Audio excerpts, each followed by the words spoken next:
اور باقی جو ہے اسلامی ممالک ایگری آلریڈی کر چکے ہیں اور قطر نے انتہائی ذمہ داری لی ہے.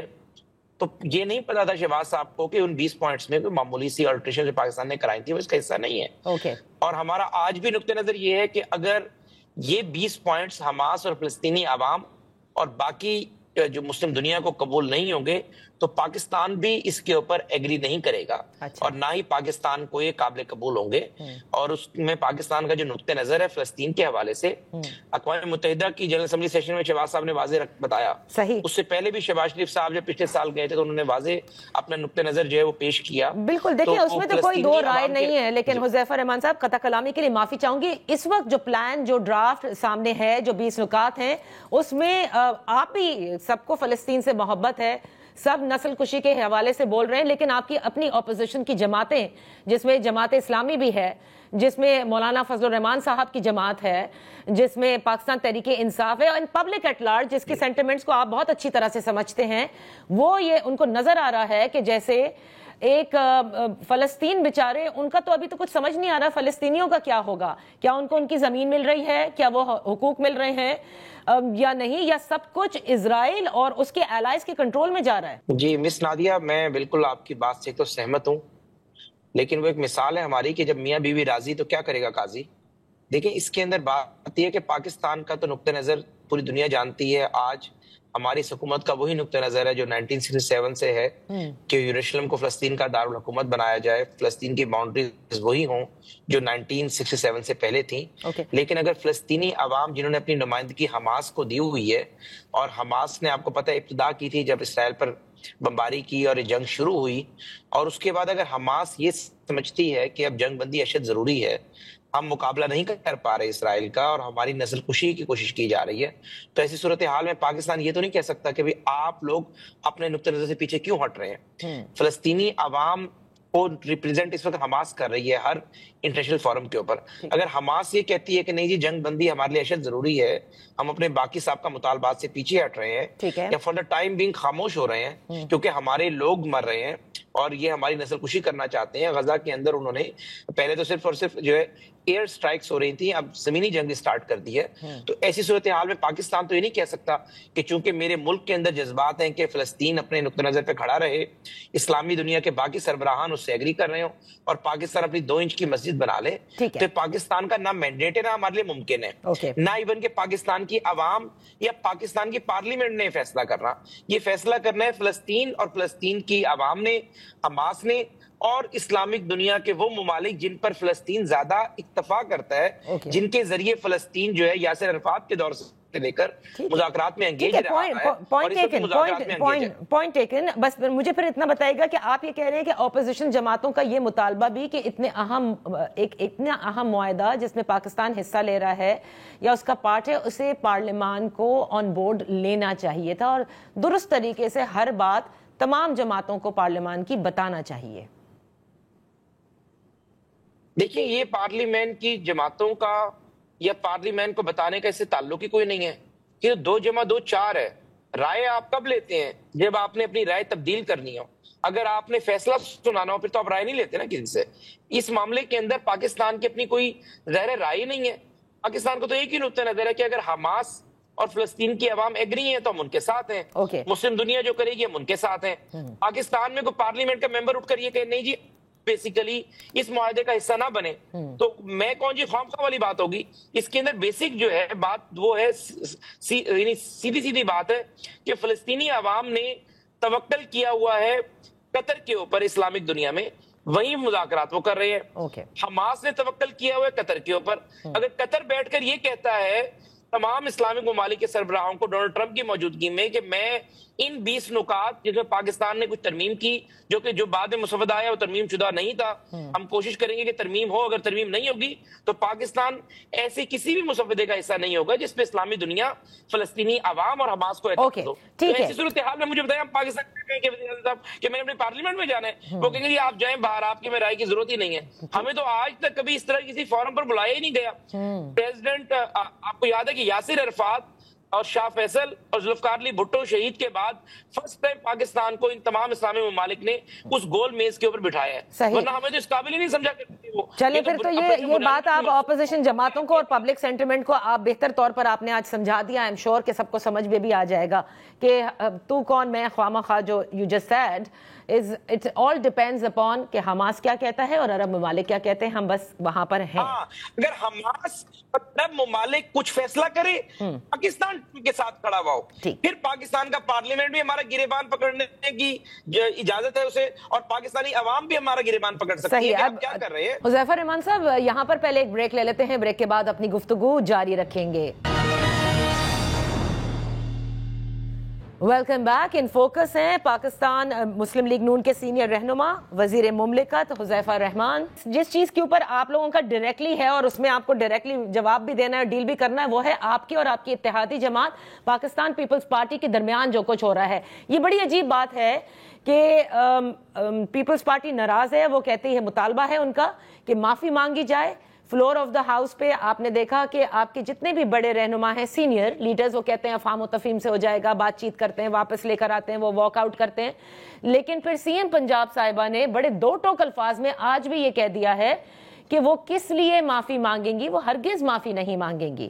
ان کا آپ نے بھی آج پوری اسپیچ دیکھ لی ہوگی، تو آپ کو کیا سمجھ میں آ رہا ہے کہ آپ مطلب وفاق بھی پاکستان مسلم لیگ نون پوری مریم نواز صاحبہ کا ساتھ دے گی یا اپنے اتحادیوں کو منائے گی؟ She is not ready to apologize. دیکھیں جی، اس میں تو کوئی دو رائے نہیں ہے کہ پاکستان مسلم لیگ نون کا ہر ورکر، تمام پارلیمنٹیرین اور پوری کیبنٹ جو ہے نواز شریف کی بیٹی کے ساتھ ہی کھڑی ہوگی۔ نواز شریف کی بیٹی کو ہاں ہم یہ ضرور ہے کہ بتا سکتے ہیں کہ جی آپ یہ غلط کر رہی ہیں، یہ صحیح کر رہی ہیں۔ پہلی بات تو یہ کہ معافی والی بات انہوں نے تو آج یا کل کی ہے میرے خیال سے مری میں نے 3 دن پہلے ٹاک شوز میں کہا کہ مریم نواز کسی بھی قیمت پر معافی نہیں مانگے گی۔ آج بھی انہوں نے کہا مریم نواز کسی بھی قیمت پہ معافی نہیں مانگے گی۔ میں بات مسلسل کہہ رہا ہوں، اس کے پیچھے ریزن ہے۔ دیکھیں، معافی آپ کسی غلطی کی مانگتے ہیں۔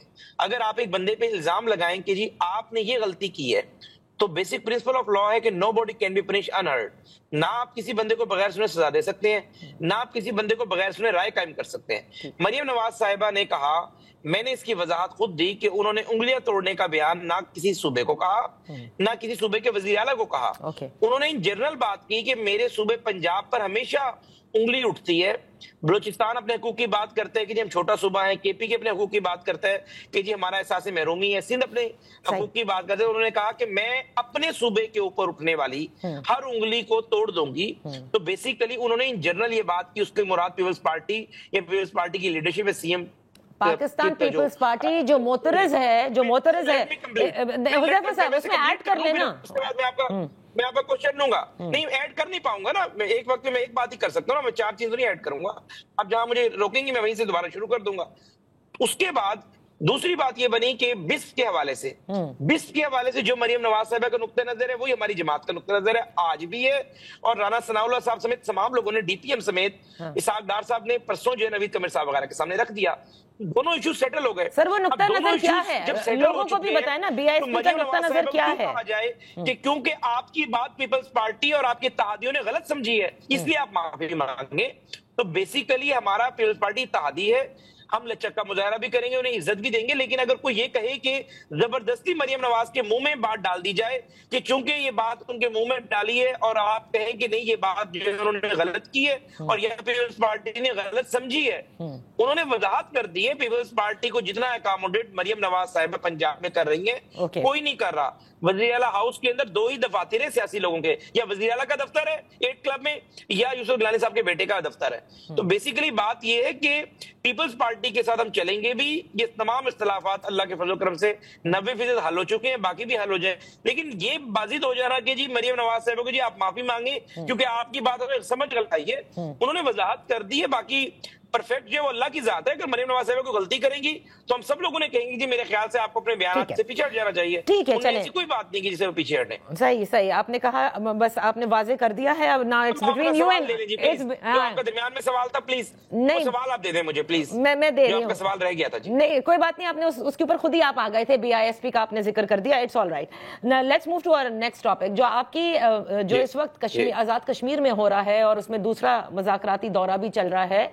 جو ان کے 90% تو جو مطالبات تھے وہ مان ہی لیے گئے تھے. طارق فضل چودھری صاحب نے جب لاسٹ ٹائم ملاقات کی تھی تو بتایا تھا. جو ان کے جو مطالبات 10% ہیں اس میں سے جو رہ گئے ہیں اس میں ایک جو ہے وہ ایسا لگتا ہے جیسے ان کا بنیادی ہے, جس میں وہ یہ کہتے ہیں کہ جو 12 سیٹیں ہیں, نشستیں ہیں مہاجرین کی, جو اس کو وہ ابالش کرنا چاہتے ہیں. میں یہ جاننا چاہتی ہوں شہباز شریف صاحب اس معاملے کو کس طرح سے دیکھ رہے ہیں اور کیا سوچتے ہیں, ابالش کرنی چاہیے؟ دیکھیں جی, بات دو ہیں. شہباز شریف صاحب اس میں کچھ نہیں سوچتے. شہباز شریف صاحب اس میں یہی سوچتے ہیں جو کہ کشمیر کی عوام سوچتی ہے. پہلے تو میں آپ کے سوال کا ڈائریکٹ جواب دے دیا, لیکن میں اس کی پوری بیک گراؤنڈ آپ کو بتا دوں. میں دیکھیں جی حکومت کے ان وزراء میں نہیں ہوں کہ ہر ایشو کا دفاع کروں, اور جہاں ہماری غلطی ہو میں اس کا بھی دفاع کروں, جہاں ہم غلط ہیں اس کا ادراک ہمیں ہونا چاہیے. دیکھیں جی اس وقت ریسنٹ جو معاملات ہوئے یہ 2020 سے یہ محرومی کشمیر میں سٹارٹ ہوئی. اس وقت پی ٹی آئی کی حکومت تھی, تنویر الیاس کو نے وزیر اعظم بنایا, ایک الیکٹڈ پوزیشن کے اوپر ایک سلیکٹڈ آدمی بٹھا دیا. 2022 میں ہم نے اس کو حل کرنے کی کوشش کی, بجلی کا یونٹ جو ہے 3 روپے کے اوپر لے کر آئے, لیکن ظاہر ہے لاوا جو ہے وہ پک رہا تھا, وہ لاوا ایک دم پھٹا. آج ہم سمجھتے ہیں کہ پی ایم ایل این بھی, پیپلز پارٹی بھی اور پی ٹی آئی بھی, تینوں کو اس کی ذمہ داری لینا ہوگی. جو وہاں کی لوکل لیڈرشپ ہے ان سب کو لینا پڑے گی. باقی بات یہ رہی کہ ہم کوشش کر رہے ہیں کہ کشمیر کے لوگوں کا احساس محرومی دور ہو, ان کے جائز مطالبات مانیں, لیکن یہ قابل قبول بات نہیں ہے کہ آپ نے 2022 میں کشمیر کی پولیس کے اہلکاروں کو پہاڑوں سے دھکا دیتے ہوئے آپ نے دیکھا, جن کی لاشیں بعد میں اٹھائیں ریاست نے, اور اب جو ہے پرسوں بھی اسی قسم کے واقعات بنے. تو آپ نے جائز مطالبات ضرور سامنے رکھیں, لیکن آپ ریاست کو کمزور نہ سمجھیں. ریاست آپ سے محبت کرتی ہے اور ریاست یہ سمجھتی ہے کہ آلریڈی جو ہے ظاہر ہے بیسیکلی ہم سمجھتے ہیں کہ کشمیر جو مقبوضہ کشمیر ہو یا آزاد کشمیر ہو, یہ ظاہر ہماری ایک شہرگ ہے, اور ان کا احساس محرومی کا ہمیں زیادہ احساس ہے. اور ہم نے پاکستان نے ہمیشہ یہ کشمیر تو ظاہر ہمارے ہم یعنی یہاں پر موجود ہیں, جو ہمارا مقبوضہ کشمیر ہے ہم تو اس کے بارے میں کہتے ہیں کہ Kashmir is not a disputed territory between India and Pakistan. Kashmir جو ہے بیسیکلی پاکستان کا حصہ ہے. سو آپ سمجھتے ہیں کہ یہ معاملات حل ہو جائیں گے حذیفہ صاحب, یا یہ جو مطالبات ہیں؟ میں اسے مکمل کر رہا ہوں. اچھا, عرض یہ ہے کہ اب جو حالات ہیں وہ 12 سیٹوں کی بات کرتے ہیں, کہ جو 12 سیٹیں جو ہے پاکستان یعنی پنجاب میں, سندھ میں جہاں مہاجرین ہے, جہاں الیکشن ہوتا ہے, کراچی میں بھی ایک ہوتا ہے, پنجاب میں کچھ سیٹوں پہ ہوتا ہے, سیالکوٹ میں ہوتا ہے, گجرانوالہ میں ہوتا ہے, لاہور میں بھی آئی تھنک ہوتا ہے. تو اس پہ وہ کہتے ہیں کہ اسے ختم کر دیں, یہ ان کا آئین ختم کرے گا. ہمارے آئین میں تو ہے نہیں یہ constitution of Azad Jammu and Kashmir, اور یہ وہ اس اسمبلی میں ان کے لیجسلیٹر موجود ہیں, بیٹھے ہوئے ہیں, ان کے اپنے لوگوں نے فیصلہ کرنا ہے. دیکھیں اگر سب جماعتیں اس پر ایگری ہیں, پی ٹی آئی ایگری ہے, پیپلز پارٹی ایگری ہے, تو پی ایم ایل این بھی ایگری ہے, اور ہم اپنے لوگوں کو کہیں گے کہ آپ ووٹ دیں. لیکن اگر وہاں کے الیکٹیبلز یہ بات کہتے ہیں کہ نہیں یہ مطالبہ ناجائز ہے, ہم اس کو نہیں ہونے دیں گے, پھر ظاہر ہے ہمارے لیے مشکل ہوگا. لیکن تمام باتوں کا جو حل ہے وہ بیٹھ کر ہی نکلتا ہے. صحیح, جن چیزوں کا ہم حل اپنے ایگزیکٹو آرڈر سے دے سکتے ہم نے کر دیا حل. باقی اس کے لیے آئینی ترمیم کی ضرورت ہے, ہم آئینی ترمیم کے لیے تیار ہیں, لیکن اس کے لیے بقیہ پارلیمنٹ بھی تیار ہو تبھی ہم آئینی ترمیم کریں گے نا. اس میں شہباز شریف صاحب, میاں نواز شریف صاحب یا مریم نواز صاحبہ کی رائے اس لیے اہم نہیں ہے کہ وہ کشمیر کے عوام کا مینڈیٹ لے کر اسمبلی میں نہیں بیٹھے ہوئے. کشمیر کے عوام کا مینڈیٹ لے کر کشمیر کے اپنے الیکٹیبلز. بہت بہت شکریہ حذیفہ رحمان. We got your point. Thank you so much for participating. یہ وقت ہو گیا ہے ایک بریک کا. جب بریک سے واپس حاضر ہوں گے تو جو امن معاہدہ ہے اس کے حوالے سے بات کریں گے عزیر یونس سے. Welcome back. غزہ کی امن معاہدہ, ٹرمپ کا جو 20 نکاتی پلان ہے, اس پر بات کرنے کے لیے ہمارے ساتھ ہیں عزیر یونس صاحب, ماہر جنوب ایشیا امور ہیں. بے حد شکریہ فار جوائننگ اس. عزیر, آج فلور آف دا ہاؤس پہ اسحاق ڈار صاحب نے بھی پالیسی سٹیٹمنٹ دی, اور آپ سے قبل ہمارے ساتھ اسٹیٹ منسٹر تھے پی ایم ایل این کے, ان کا یہ کہنا ہے کہ ہم کون ہوتے ہیں کچھ بھی کہنے والے, مطلب ٹھیک ہے ہماری بات منوان نہیں آئی جو کہ اسحاق ڈار صاحب نے آج کہی ہے, لیکن we're sticking to it till the time Hamas agrees. اگر حماس اس کو رد کر دیتا ہے, اس پلان کو عرب ممالک رد کر دیتے ہیں, تو ظاہر ہے کہ ہم بھی رد کر دیں گے, لیکن ہم اپنی 1.5 اینٹ کی الگ مسجد نہیں بنا سکتے, کوٹ ان کوٹ انہوں نے یہ کہا ہے. اور آپ نے دیکھا کہ صدر ٹرمپ کی جانب سے بھی اس اعلان سے قبل انہوں نے پاکستان کی تعریف کی اور کہا کہ وہ اس میں ان کی حمایت حاصل ہے. سو آپ کے خیال سے کیا پاکستان پر یہ پریشر ہے کہ ٹھیک ہے منوان آپ کی چیزیں نہیں آئی ہیں جو ہم نے ڈسکس کی تھی, but you got to actually implement this? دیکھیں میں اتفاق کرتا ہوں حکومتی اس پوزیشن سے کہ اگر ترکی سے لے کے قطر، سعودی عرب سے لے کے انڈونیشیا تک اگر تمام مسلمان ممالک، زیادہ تر مسلمان ممالک جو ہیں وہ ایک پلان کے ساتھ کھڑے ہیں، تو پاکستان کو بھی اسی پلان کے ساتھ کھڑا ہونا چاہیے. اور اگر اس پلان کے اندر تبدیلیاں ہو رہی ہیں جو کہ قبول نہیں ہیں اسٹیک ہولڈرز کو، یا صدر ٹرمپ نے انڈیویجولی ان میں تبدیلی کر دی نتنیاہو سے ملاقات کے بعد، تو اس کام کا لیڈرشپ رول جو ہے وہ خطے کے جو بڑے ممالک ہیں بالخصوص سعودی عرب اور قطر، وہ امریکہ سے اس بارے میں بات کریں. پاکستان بیک چینل ڈپلومیسی میں ہو سکتا ہے انگیج کرے ان ممالک کے ساتھ اور الائنڈ رہے، لیکن پاکستان کی اپروچ یہ ہونی چاہیے جو خطے کے اونرز ہیں، بڑے ممالک ہیں مشرق وسطیٰ کے، بالخصوص سعودی عرب، وہ اس کام میں لیڈ لیں. اور اگر وہ اگری کرتے ہیں ترکی کے ساتھ اور انڈونیشیا کے ساتھ، تو پھر پاکستان کو بھی اسی پلان کے ساتھ آگے بڑھنا چاہیے، کیونکہ خطہ جو ہے وہ پہلے سعودی عرب اور قطر کا ہے، سٹیکس ان کے سب سے زیادہ ہیں. تو اگر وہ اگری کر رہے ہیں اور پھر حماس کے ساتھ انگیج کر رہے ہیں، تو پاکستان کو اس پروسیس کی سپورٹ بالکل کرنی چاہیے. اچھا، لیکن آپ نے دیکھا کہ یہاں پر بہت سارے لوگ جو کامنٹ کر رہے ہیں، نہ صرف پاکستان میں بلکہ پاکستان سے باہر بھی، جو فلسطین کے لیے ایک درد رکھتے ہیں کہ اس پورے پلان میں کہیں بھی فلسطینیوں کے لیے کچھ نہیں ہے. لائک ان کی مرضی اور منشا کیا ہوگی، وہ کہاں اس انتظامی ڈھانچے کا حصہ کیسے بنیں گے، and ultimately to their own land rights, to their own ownership of a state, یہ کہیں ذکر نہیں ہے. اور اس سے ایسا لگتا ہے کہ الٹیمیٹلی جو اسرائیل چاہتا ہے وہی کر رہا ہے امریکہ. دیکھیں خدشات اس پلان کے اندر بہت ہیں، لیکن دو چیزیں میرے خیال میں ایٹ لیسٹ پاکستان کے ڈسکورس کے اندر کور نہیں ہو رہی. نمبر ایک یہ کہ جو اسرائیلی پوزیشن تھی کہ پیلسٹینین اتھارٹی کا بالکل بھی کردار نہیں ہوگا اس پلان کے اندر، اس پہ انہوں نے عرب دنیا نے منوایا ہے کہ پیلسٹینین اتھارٹی ایک ریفارمز کے پروسیس سے گزرے گی اور پھر اس کا غزہ میں کردار ہوگا، اور وہی نمائندگی شروع میں کرے گی فلسطینی امیدوں کی، فلسطینی سیاست کی، اور فلسطینی جو ریاست ہے جو کہ بننی ہے اس کے اوپر. دوسرا جو ہے وہ یہ کہ جو ٹو اسٹیٹ سولوشن ہے جسے ریجیکٹ کرتا رہا ہے نتنیاہو اور اسرائیل بالخصوص، اس کے اوپر بھی ایک بڑا کلیئر پوزیشن ہے. اور صدر ٹرمپ نے صرف اس پلان کے اندر نہیں، اس پلان سے پہلے بھی میڈیا سے گفتگو کرتے ہوئے کہا کہ میں اینیکسیشن کی اجازت نہیں دوں گا اسرائیل کو ویسٹ بینک کے اندر، اور یہ ایک بڑی کلیئر پالیسی اسٹیٹمنٹ تھی. تو ٹھیک ہے، اس پہ ریفارمز کا پروسیس کیا ہوتا ہے، اس کی روڈ میپ کیا ہوتا ہے، یہ ابھی سوالات موجود ہیں اور بالکل جائز سوالات ہیں.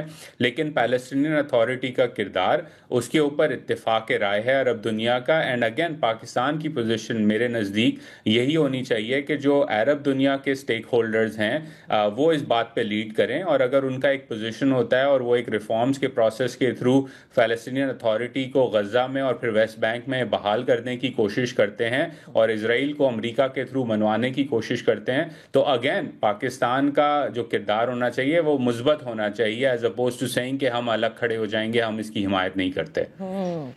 تو جو دیگر ممالک ہیں جو انہوں نے آپ نے دیکھا کہ جنہوں نے فلسطینی ریاست کی کو تسلیم کیا ہے، جس میں کینیڈا ہے، برطانیہ ہے، فرانس ہے، آسٹریلیا ہے، اینڈ دی ادر نیشنز، وہ اس پلان کو کس طرح سے دیکھ رہے ہیں، اور کیا وہ صدر ٹرمپ کی اس کاوش کو پر اعتماد کرتے ہیں؟ کیونکہ ظاہر ہے آپ کو یاد ہوگا کہ جب بھی ایسی کوئی بات ہوئی فلسطینی ریاست کو تسلیم کرنے کی، تو صدر ٹرمپ کی جانب سے کوئی اتنا اچھا رسپانس نہیں آیا تھا، چاہے وہ فرانس نے کی ہو یا پھر برطانیہ نے.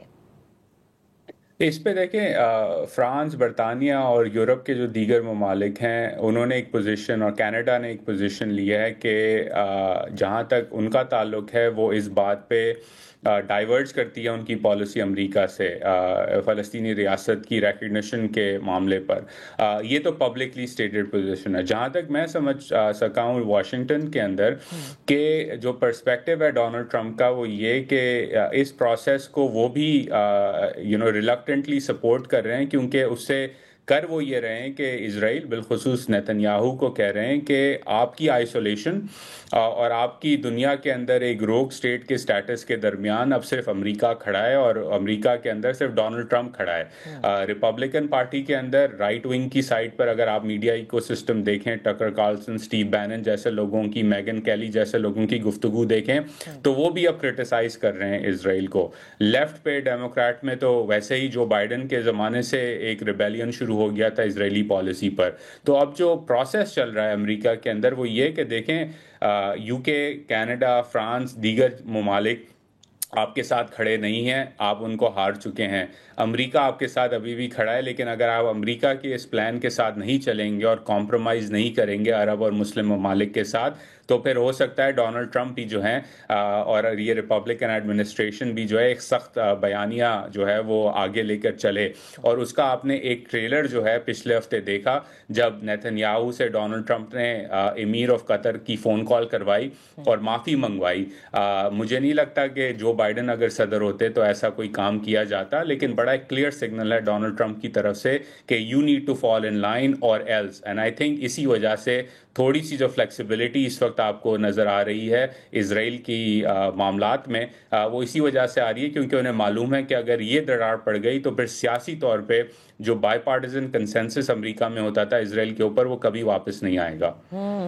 سو جو آپ نے ابھی بات کہی, اس کے باوجود لوگوں کو سب سے زیادہ جو اعتماد کا فقدان ہے وہ ابھی بھی یہی نظر آتا ہے کہ آیا صدر ٹرمپ کی جانب سے جو بھی یہ 20 نکات ہیں ان پر is he going to live up to it, یا اسرائیل اسپیشلی نیتن یاہو جس کی ہمیشہ مانی گئی ہے, چاہے وہ UN سیکیورٹی کاؤنسل میں بھی امریکہ نے ہمیشہ ویٹو کیا ہے, جتنی بھی قرارداد ہوئی ہیں, تو غزہ کے حوالے سے یہ ایک اعتماد کا فقدان ضرور ہے. آپ سمجھتے ہیں کہ عرب ممالک آر ان پوزیشن کہ وہ ایز مڈل پاورز یہ ڈیل بروکر کرنے میں کامیاب ہوں گے, ان دا سینس کہ وہ صرف امریکہ کی نہیں سنیں گے بلکہ جو ان کے پورے اس خطے کے لیے اسپیشلی فلسطینیوں کے لیے قابل قبول ہے اس کو منوایا جا سکے امریکی صدر کے تھرو؟ دیکھیں اس پہ خدشات بالکل جائز ہیں اور ہونے بھی چاہیے, اور جو ہے مڈل ایسٹ کے اندر جو ایک امن کا جو پروسیس ہے پچھلے 50-70 سال سے, وہ تاریخ ہمیں یہی بتاتی ہے کہ خدشات ہونا بالکل جو ہے وہ جائز چیز ہے given every thing that has happened. میرا ماننا یہ ہے کہ ان خدشات کے باوجود جو کوشش کی جا رہی ہے وہ کوشش کو سراہنا چاہیے, امن کی طرف بڑھنا چاہیے مڈل ایسٹ کو, مشرق وسطیٰ کو, اور اس کے اندر جو بڑی کلیئر ریڈ لائن ہے بالخصوص UAE اور سعودی عرب کی طرف سے, وہ 2 ریڈ لائنز ہیں. نمبر 1 کہ ایبراہم اکارڈز کی ایکسپینشن اس وقت تک ممکن نہیں جب تک کہ فلسطینی ریاست بنے گی, اس وقت تک سعودی عرب اس بات پہ آگے نہیں بڑھے گا, نمبر 1. اور نمبر 2 ایمریٹس کی طرف سے کہ اگر اسرائیل نے اینیکسیشن کی ویسٹ بینک کے اندر تو جو ابراہیم اکارڈ 1.0 تھا جس میں UAE نے ریکگنائز کیا تھا وہ خطرے میں پڑ جائے گا.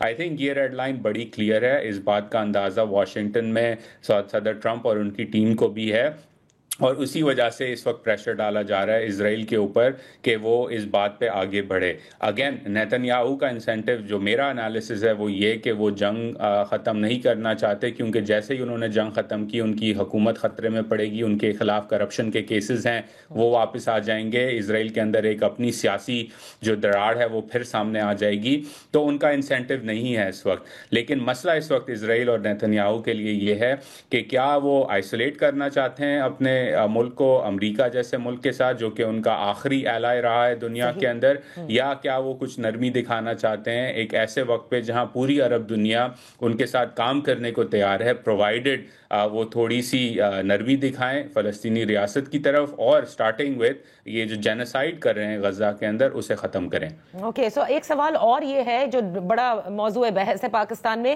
کہ آپ دیکھیے گا کہ پاکستان بھی ابراہم اکارڈ کا حصہ بن جائے گا, اس پر آپ کیا کہیں گے؟ میں نہیں سمجھتا یہ کوئی آئی تھنک اس پہ اسپیکولیشن زیادہ ہو رہی ہے بہت زیادہ. پاکستان کی پوزیشن بالکل کلیئر ہے اور بالکل میرے خیال میں صحیح پوزیشن ہے سعودی عرب کے ساتھ بھی کہ فلسطینی ریاست پہلے بنے گی, اس کے بعد باقی چیزیں دیکھی جائیں گی. تو یہ جو اسپیکولیشن کی جا رہی ہے کہ پاکستان بھی اس کا حصہ بنے گا, میں نہیں سمجھتا اس پہ کوئی وزن ہے اس وقت. اور اگین فارن پالیسی لیول پر سعودی عرب اور پاکستان دونوں کی بڑی کلیئر پوزیشن ہے. انڈونیشیا اور بنگلہ دیش کی بھی بڑی کلیئر پوزیشن ہے کہ جب تک فلسطینی ریاست نہیں بنے گی اس وقت تک اسرائیل کی ریکگنیشن کی بات ٹیبل پہ آ ہی نہیں سکتی.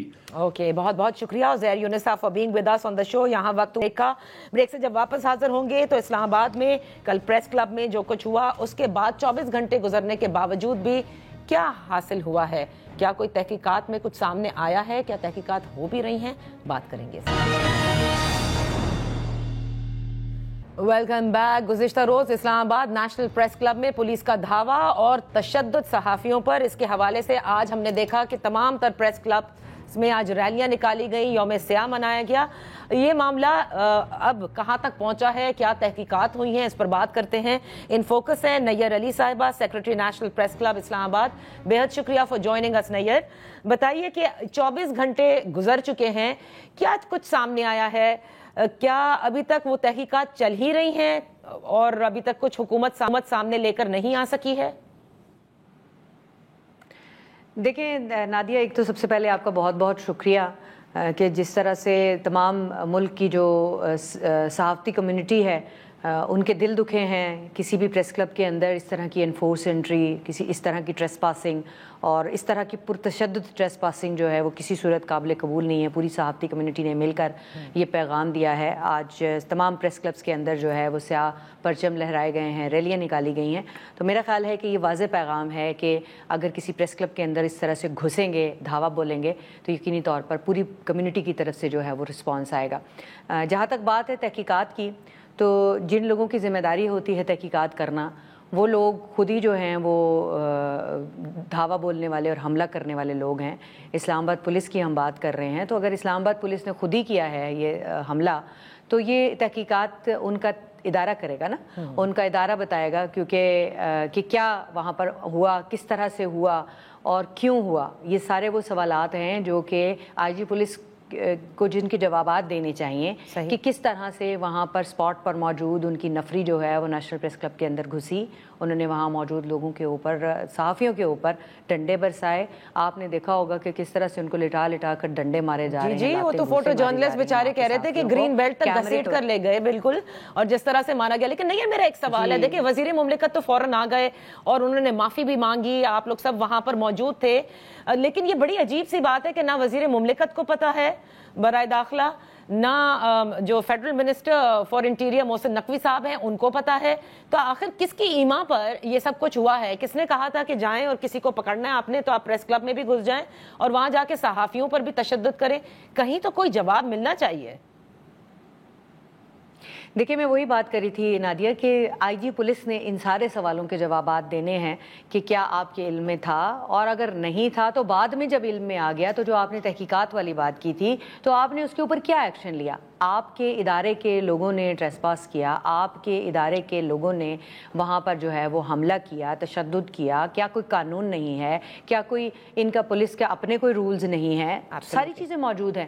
لیکن معذرت کے ساتھ طلال چودھری صاحب آئے پریس کلب کے اندر, انہوں نے آ کے یہ کہا کہ جی وہ میں ان کی نیت کے اوپر شبہ نہیں کرتی, انہوں نے کہا کہ جی انہیں اس واقعے کا افسوس ہوا ہے. انہوں نے یہ بھی کہا کہ میں غیر مشروط معافی مانگتا ہوں, میں یہاں حکومت کا نمائندہ بن کے آیا ہوں.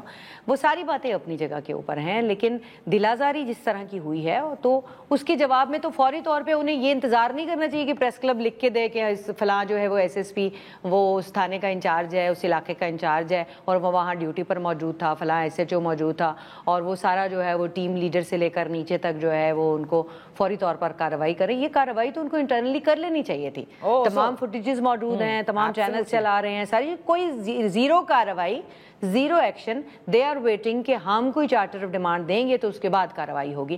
ہم یقیناً چارٹر آف ڈیمانڈ دیں گے. آج جو پارلیمنٹ کی گیلری سے پارلیمنٹ میں قطع کلامی کے لیے معافی چاہوں گی, اس کا مطلب یہ ہے کہ جو ایس ایچ او وہاں پر تھے یا جو بھی پولیس اہلکار وہاں موجود تھے ان کی ابھی تک معطلی بھی نہیں ہوئی ہے.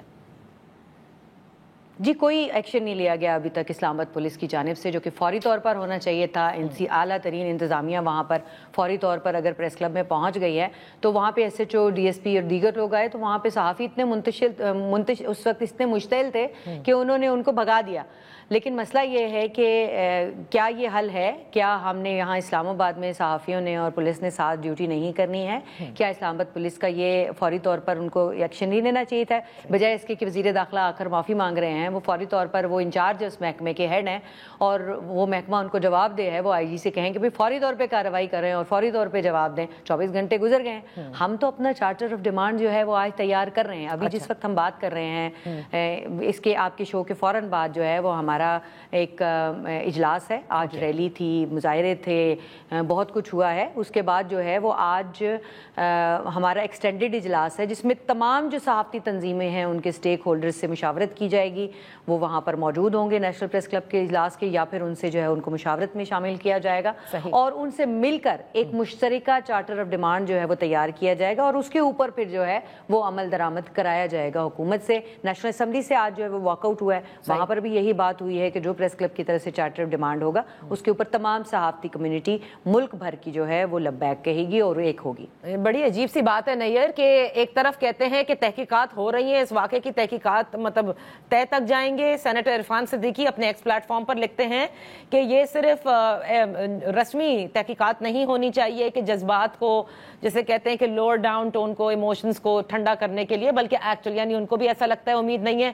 لیکن بہت عجیب بات ہے کہ وہ کہہ رہے ہیں کہ آپ لکھ کر دیں اور پھر ہم دیکھیں گے. یہاں تو کچھ یہ کہا جاتا تھا کہ آڈیو فینسنگ سے بھی سب معلوم ہو جاتا ہے، جیو فینسنگ سے بھی معلوم ہو جاتا ہے کہ کون کہاں کس کے کہنے پر کیوں گیا تھا، اور ابھی تک ایوری ون از کلولیس.